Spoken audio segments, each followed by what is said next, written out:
തിരുവനന്തപുരത്ത് അടിയന്തര ലാൻഡിംഗ് നടത്തിയ ബ്രിട്ടീഷ് യുദ്ധവിമാനത്തിന്റെ തകരാർ പരിഹരിക്കാൻ വിദഗ്ധ സംഘം ഉടനെത്തും. ബ്രിട്ടനിൽ നിന്നുള്ള 40 പേരടങ്ങുന്ന സംഘമാണ് തിരുവനന്തപുരത്തെത്തുന്നത്. തകരാർ പരിഹരിക്കാനാവാത്ത സ്ഥിതി വന്നാൽ എയർലിഫ്റ്റ് ചെയ്യാനും നീക്കം. പ്രശാന്ത് ശങ്കരമംഗലത്ത് ചേരുന്ന വിവരങ്ങളുമായി. പ്രശാന്ത്, വിവരങ്ങൾ എന്താണ്, നടപടികൾ എടുക്കാൻ പോകുന്നത്?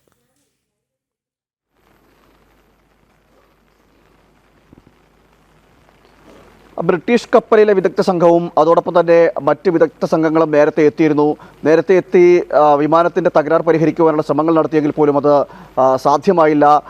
പിന്നീട് വിമാനം ഈ തിരുവനന്തപുരത്ത് അന്താരാഷ്ട്ര വിമാനത്താവളത്തിൽ തുടരുന്നൊരു സാഹചര്യമാണ് ഉണ്ടായത്.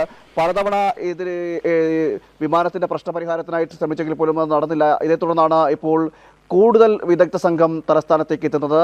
തിരുവനന്തപുരത്തെ അന്താരാഷ്ട്ര വിമാനത്താവളത്തിലേക്ക് എത്തുന്നത്.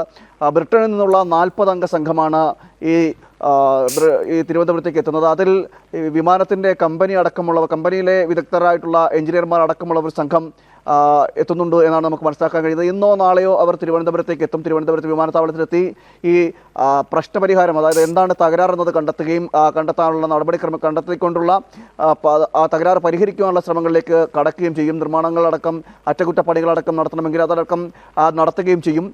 തുടർന്ന് വിമാനം കൊണ്ടുപോകാനാണ് നിലവിലെ തീരുമാനം.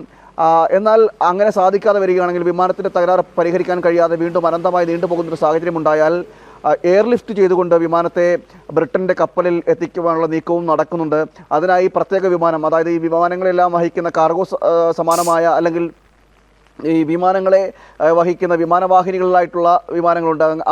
അത്തരം വിമാനങ്ങളെ ഉപയോഗിച്ച് എയർലിഫ്റ്റ് ചെയ്തുകൊണ്ട് ബ്രിട്ടീഷ് കപ്പലിലേക്ക് എത്തിക്കാനുള്ള ശ്രമവും നടക്കും എന്നാണ് നമുക്ക് മനസ്സിലാക്കാൻ കഴിയുന്നത്. എന്തായാലും ഈ നീക്കങ്ങളെല്ലാം നടക്കണമെങ്കിൽ ഈ പുതിയ വിദഗ്ധ സംഘം എത്തേണ്ടിയിരിക്കുന്നു. അവരുടെ പരിശോധന കൂടി നടത്തിയ ശേഷം അറ്റകുറ്റപ്പണികൾ കൂടി നടന്നതിന് ശേഷം മാത്രമേ കൃത്യമായൊരു വിവരം എന്തായാലും പറയാൻ കഴിയുകയുള്ളൂ. അതായത് കൂടുതൽ സംഘം ഇവിടേക്ക് എത്തും എന്നാണ് നമുക്ക് മനസ്സിലാക്കാൻ കഴിയുന്നത്. കൃത്യമായൊരു വിവരം എന്ന് പറയുന്നത് ഇന്നോ നാളെയോ എത്തുമെന്നാണ് നമുക്ക് അറിയാൻ കഴിയുന്നത്. കഴിഞ്ഞ മാസം 14-ാം തീയതിയാണ് രാത്രിയോടുകൂടിയാണ് തിരുവനന്തപുരത്ത് അടിയന്തര ലാൻഡിംഗ് നടന്നത്. ഇന്ധനം തീർന്നതിനെ തുടർന്ന് ലാൻഡ് ചെയ്യാൻ അവസരം തരണമെന്ന് പൈലറ്റ് അറിയിക്കുകയും തുടർന്ന് അതിൻ്റെ അധികൃതരുമായി ബന്ധപ്പെടുകയും ചെയ്തതിനു ശേഷമാണ് തിരുവനന്തപുരത്തേക്ക് അടിയന്തര ലാൻഡിംഗ് നടത്തുവാനുള്ള അനുമതി നൽകിയത്. ഇന്ധനം നിറച്ച ശേഷം വീണ്ടും വിമാനം പറന്നുയരാൻ ശ്രമിച്ചപ്പോൾ നടക്കാതെ വന്നു. തുടർന്ന് നടത്തിയ പരിശോധനയിലാണ് എഞ്ചിൻ തകരാറടക്കം ഉണ്ടായി എന്ന് കണ്ടെത്തുന്നത്. തുടർന്ന് പലതവണ ഇതിൻ്റെ വിദഗ്ധ സംഘം നടത്തിയിരുന്നു. അതായത് വിമാനത്തിൻ്റെ വിദഗ്ധ സംഘം എത്തിയിരുന്നെങ്കിൽ പോലും എന്താണ് ഈ പ്രശ്നപരിഹാരം, എന്താണ് ഈ വിമാനത്തിൻ്റെ തകരാറെന്ന് കണ്ടെത്താൻ കഴിഞ്ഞിരുന്നില്ല.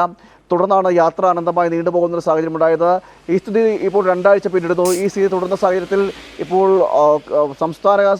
അതായത് ഇന്ത്യ ഗവൺമെൻറ് ഇതിനൊരു പിഴയല്ല, ഇതുമായി ബന്ധപ്പെട്ടുള്ള വാടക ഇനത്തിൽ ഇത്രയും കാലം കഴിഞ്ഞതിൻ്റെ വാടക ഈടാക്കാൻ ഒരു നീക്കവും നടക്കുന്നുണ്ടെന്നാണ് നമുക്ക് മനസ്സിലാക്കാൻ കഴിയുന്നത്. അതും ബ്രിട്ടീഷിൻ്റെ യുദ്ധവിമാനമായതുകൊണ്ട് തന്നെ ആഭ്യന്തര മന്ത്രാലയവുമായിട്ട് ആലോചിച്ചുകൊണ്ടായിരിക്കും, അതോടൊപ്പം തന്നെ പ്രതിരോധ മന്ത്രാലയവും ആലോചിച്ചുകൊണ്ടായിരിക്കും തുക അടക്കമുള്ള കാര്യങ്ങളിൽ ഒരു തീരുമാനത്തിലേക്ക് എത്തുക. അങ്ങനെ ഒരു തുക കൂടി ഈടാക്കുവാൻ, വാടക ഇനത്തിൽ ഇത്രയും കാലം കഴിച്ചുകൂട്ടിയതിൻ്റെ വാടക ഇനത്തിലുള്ള തുക കൂടി ഈടാക്കുവാനുള്ള നീക്കവും നടക്കുന്നുണ്ട്. എന്തായാലും വരും ദിവസങ്ങളിൽ ഈ എഞ്ചിനീയർമാർ എത്തിയതിനു ശേഷം, അതായത് വിദഗ്ധ സംഘം എത്തിയതിനു ശേഷം മാത്രമേ കൂടുതൽ വിവരങ്ങൾ എന്തായാലും നമുക്ക് മനസ്സിലാക്കാൻ കഴിയുള്ളൂ. എന്താണ് ഇതിൻ്റെ തകരാറെന്നതും ഇവിടെ നിന്നും കൊണ്ടുപോകുന്നത് എങ്ങനെയാണെന്ന അടക്കമുള്ള കാര്യങ്ങളിലേക്ക് കടക്കുകയുള്ളൂ.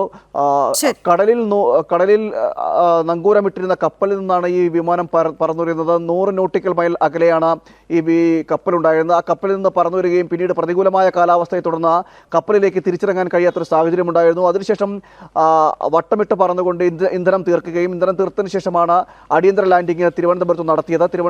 ശരി പ്രസാദ്, ഏതായാലും 40 പേരടങ്ങുന്ന വിദഗ്ധ സംഘമാണ് തിരുവനന്തപുരത്ത് എത്തി ഇതിനെ തകരാർ പരിഹരിക്കുക അല്ലെങ്കിൽ പരിഹരിക്കാനുള്ള ശ്രമങ്ങൾ നടത്തുക. ഇത് എയർലിഫ്റ്റ് ചെയ്യാനുള്ള സംവിധാനവും ഒക്കെ ആലോചിക്കുന്നുണ്ടെന്നാണ് മനസ്സിലാകുന്നത്.